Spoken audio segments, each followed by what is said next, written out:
You can't say what you feel, and it's suffocating you. Someone asks how you're doing, and you say fine even when you're breaking inside. Someone hurts you, and you smile through it instead of saying that wasn't okay. Someone crosses a boundary, and you stay silent instead of speaking up. You carry everything alone. You bottle every emotion. You perform strength while drowning in unexpressed pain. And you tell yourself, this is control. This is discipline. This is what strong people do. They don't burden others with their feelings. They don't make things uncomfortable. They handle everything internally and never let the cracks show. But that's not strength. That's a prison, and you're suffocating in it. Because emotions don't disappear when you suppress them. They accumulate. They pressurize. They leak out as anxiety, irritability, exhaustion, numbness. They corrode you from the inside. And every day you spend pretending you're fine is a day you betray yourself a little more. You know this. You feel the weight, the tightness in your chest, the words stuck in your throat, the rage you swallow, the grief you hide, the fear you never name. It's all there, trapped, building, waiting to explode or implode. And you don't know which would be worse. Here's what you believe. If you express your feelings, you'll be weak, dramatic, burdensome, rejected.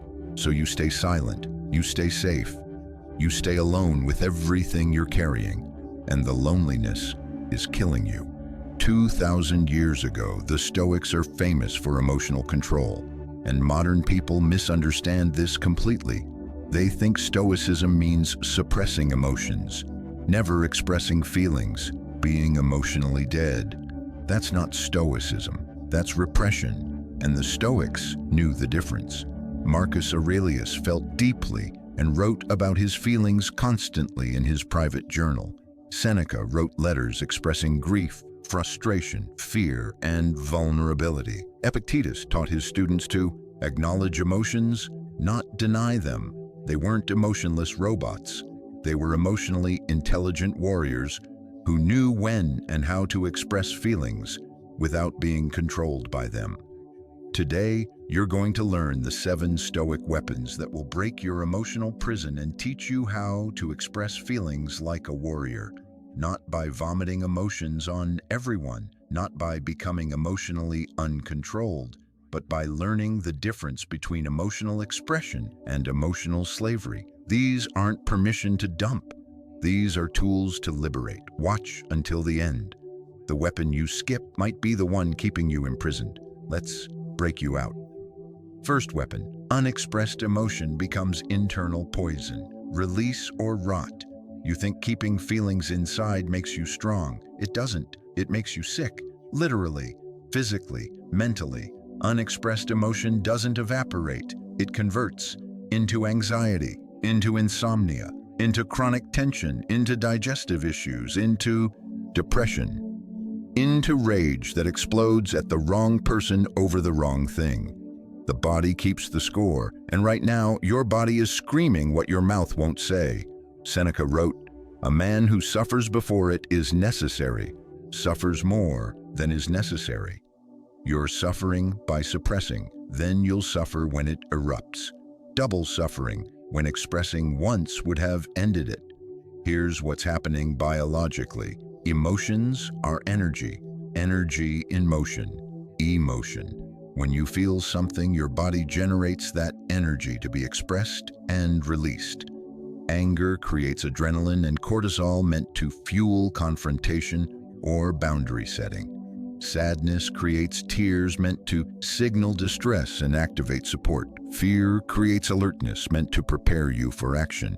But when you suppress the expression, the energy stays trapped. The chemicals don't discharge. They circulate, they build, they poison your system, and your body pays the price. Marcus Aurelius understood this. He wrote in his journal, his tool for emotional release. He didn't suppress what he felt. He wrote it. Privately, honestly, brutally. I'm exhausted by people's ingratitude. I'm frustrated by incompetence around me. He expressed it, and expression allowed him to process it and move forward. The practice: find one safe outlet for emotional release. Journaling, trusted friend, therapist, voice memos to yourself. Somewhere you can say what you actually feel without performance or judgment. You don't have to share everything with everyone, but you have to express it somewhere, because unexpressed emotion becomes internal poison, and poison kills from the inside. Release or rot. There's no third option. Second weapon: silence is not strength. Boundary articulation is. You stay silent when people disrespect you, when they cross lines, when they take advantage, and you think this is strength. This is taking the high road. This is being mature. It's not. It's training people that your boundaries don't exist, that they can treat you however they want without consequences, that your feelings don't matter. Epictetus taught, make the best use of what is in your power and take the rest as it happens. You can't control their behavior, but you can control your response, and silence is a response. It's the response that says, this is acceptable. Here's the truth: expressing when something isn't okay is not weakness. It's boundary enforcement. It's self-respect in action. It's telling reality, this is where I am, and this is what I need. Marcus Aurelius ruled an empire. He couldn't stay silent when generals failed, when advisors lied, when systems broke. He had to articulate what was wrong and what needed to change. Not emotionally, not dramatically, but clearly, directly, firmly. That's the difference. Emotional expression doesn't mean losing control. It means stating truth. That comment hurt me. I don't appreciate being spoken to that way. I need space right now. Truth. Calm. Direct. The practice. The next time someone crosses a boundary, you say something. In the moment, if possible. Later, if needed. But you say it, not aggressively, not passive-aggressively, directly. When you did X, I felt Y. I need Z going forward. Simple, clear, not attacking them, not suppressing yourself, just articulating the boundary. Most people will respect it, some won't. Both responses give you information, but staying silent gives you nothing except resentment and the guarantee that it will happen again. Silence is not strength. Articulation is. Use your voice. Third weapon, vulnerability is the password to real connection. You can't express feelings because you're afraid of being seen. Really seen, not the polished version you show the world, the messy, uncertain, struggling version, the one that doesn't have it all together, the one that hurts and doubts and fears. You think if people see that version, they'll leave. They'll lose respect. They'll see you as weak. So you perform invincibility. And you wonder why you feel so alone even when surrounded by people. Here's what you're missing. Connection doesn't happen through performance. It happens through vulnerability, through letting people see you, the real you, not the highlight reel, the behind-the-scenes struggle. Seneca wrote letters to his friend Lucilius that were deeply vulnerable. I'm struggling with my temper. I'm afraid I'm not living up to my own philosophy.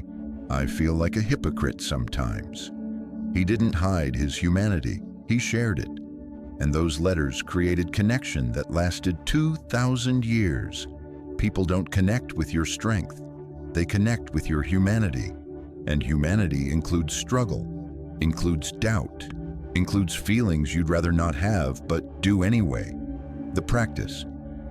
With one trusted person this week, share one real feeling, not a surface one, a real one. I've been feeling really overwhelmed lately. I'm scared I'm not good enough for this. I've been lonely even though I'm around people. You're not dumping, you're connecting. You're giving them access to the real you. And most of the time, they'll reciprocate. They'll share something real back. And suddenly, you're not alone anymore. Marcus Aurelius was vulnerable in his journal. I'm tired of people's ingratitude. I wonder if I'm doing any of this right. He didn't suppress his feelings. He acknowledged them, and that acknowledgement kept him sane. Vulnerability is not weakness. It's the courage to be seen, and being seen is the only path to real connection. Stop performing invincibility. Start sharing humanity. Fourth weapon. Feelings are data, not directives. You suppress feelings because you're afraid if you acknowledge them, you'll have to obey them. If you admit you're angry, you'll have to explode. If you admit you're sad, you'll have to fall apart. If you admit you're afraid, you'll have to run. That's not how it works. Feelings are information, data points, signals from your internal system. They're not commands you must execute. Epictetus taught the distinction between what happens to you and how you respond.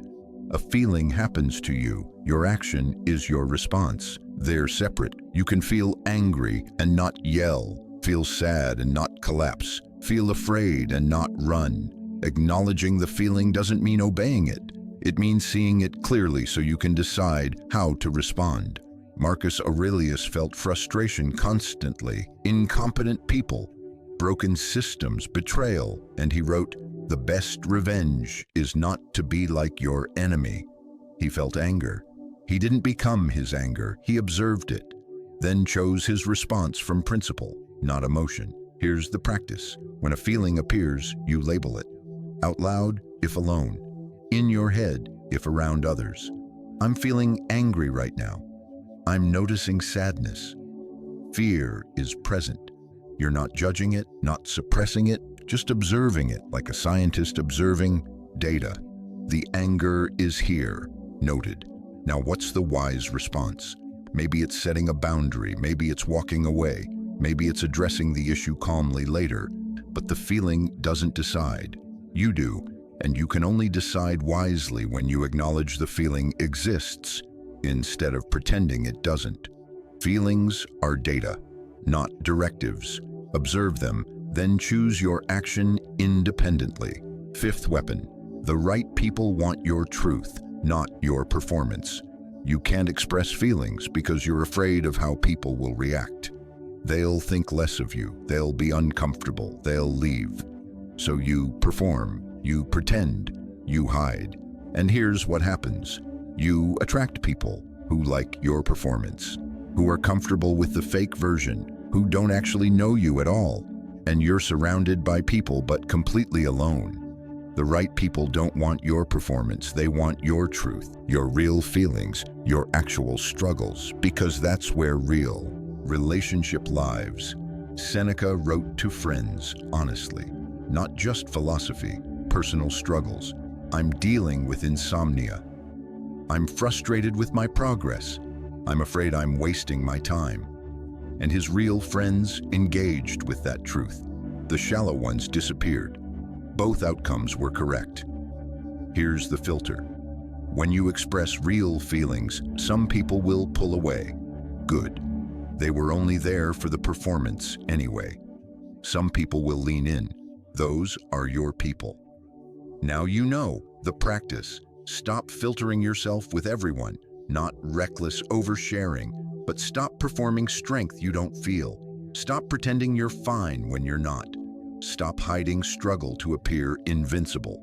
With safe people, be real. I'm actually struggling with this. I don't have it figured out. I'm scared right now. The wrong people will be uncomfortable. Let them be. They weren't your people anyway. The right people will say, "Me too," or "Thank you for trusting me," or "How can I support you?" Those are your people. Marcus Aurelius had to filter constantly. Who could handle his truth? Who needed his performance? He learned to share openly with the few and perform minimally with the many. You don't owe everyone your truth, but you owe yourself the freedom to share it with people who've earned it. Stop performing for everyone. Start being real with the worthy ones. Sixth weapon, emotional honesty prevents emotional explosion. You suppress until you can't anymore. Then you explode. You snap at someone who didn't deserve it. You break down at the wrong time. You rage over something small because you've been swallowing something big. This pattern is what makes you afraid of expressing feelings, because when you finally do, it's messy, disproportionate, out of control. So you suppress more, and the cycle continues. But here's the truth. You don't explode because feelings are dangerous. You explode because you waited too long to express them. You let pressure build until the container couldn't hold it. Seneca wrote, "Anger, if not restrained, is frequently more hurtful to us than the injury that provokes it." But restraint doesn't mean suppression. It means expression before explosion. Here's what emotional honesty looks like. You feel irritation. You address it. Small, calmly. "Hey, that bothered me." Done. The pressure releases. The irritation doesn't become rage, but if you suppress the irritation, it compounds. The next irritation adds to it, and the next, until something minor triggers a massive explosion. And now you look unstable, over-emotional, exactly what you were trying to avoid. The practice: express feelings when they're small, when they're manageable, when you can articulate them calmly. Don't wait until you're at breaking point. "I'm feeling overwhelmed and need to step away." Say it when you're at a 6 out of 10, not when you're at 10 and about to explode. "That comment hurt me." Say it when it happens, not 3 weeks later when you finally can't hold it anymore. Small expressions prevent big explosions. Regular releases prevent pressure buildup. Marcus Aurelius journaled daily. Small releases, small processing, preventing the buildup that would have made him unbearable to be around. Express early, express small, prevent the explosion. Seventh weapon: you teach people how to treat you by what you tolerate silently. Every time you stay silent when you should speak, you're teaching. You're teaching people that this behavior is acceptable, that your feelings don't matter, that they can treat you this way without consequence. And then you resent them for treating you exactly how you trained them to treat you. Epictetus taught, first say to yourself what you would be, and then do what you have to do. Decide you're someone whose feelings matter. Then act like it, which means expressing when something doesn't work for you. You think you're being kind by staying silent. You're not. You're being unclear. You're training people to disrespect you, then resenting them for doing what you permitted. Marcus Aurelius had to correct senators, generals, family members, not brutally, but clearly, because silence would have taught them that incompetence, disrespect, or mediocrity was acceptable. It wasn't, and he had to say so. Here's the practice. For the next week, every time someone does something that bothers you, you express it. Not aggressively, not passive-aggressively, clearly. "I don't appreciate being interrupted. I need you to stop commenting on my choices. When you do X, it makes me feel Y." Most people don't know they're bothering you unless you tell them. And if you tell them and they continue, now you have information. They don't respect you. Remove access accordingly. But staying silent, that teaches them nothing except that your boundaries are negotiable. Seneca wrote, "We suffer more often in imagination than in reality." You're imagining that expressing your feelings will destroy relationships. The reality? It clarifies them. Strong relationships get stronger. Weak ones reveal themselves. Both outcomes are useful. You teach people how to treat you. Stop teaching them that silence means acceptance. Start teaching them that your feelings matter. Express or be disrespected. There's no middle ground. Here's what happens when you use these 7 weapons. You stop poisoning yourself with unexpressed emotion and find healthy outlets. You enforce boundaries through articulation instead of suffering in silence. You build real connection through vulnerability instead of performing invincibility. You treat feelings as data instead of directives, observing them clearly before choosing action. You share truth with the right people, and let the wrong ones filter themselves out. You express feelings early to prevent explosions later, and you teach people how to treat you by speaking up instead of tolerating silently. This is how you break your emotional prison, not by suppressing less, by expressing wisely, not by becoming emotionally uncontrolled, by becoming emotionally honest. Marcus Aurelius felt deeply and ruled effectively. Seneca expressed vulnerability and wrote powerfully. Epictetus acknowledged emotion and taught brilliantly. They weren't emotionally dead. They were emotionally intelligent. You don't have to carry everything alone. You don't have to perform strength while breaking inside. You don't have to stay silent while suffocating. You can express feelings and still be strong. You can be vulnerable and still be respected. You can share struggle and still be valued. The prison you're in is built from silence, and silence is a choice you're making every day. Stop choosing the prison. Choose expression. Choose honesty. Choose freedom. Your feelings matter. Say them. Drop in the comments. My feelings are valid. My voice matters. I will speak. Subscribe for more Stoic weapons to break free from emotional imprisonment. Make it count.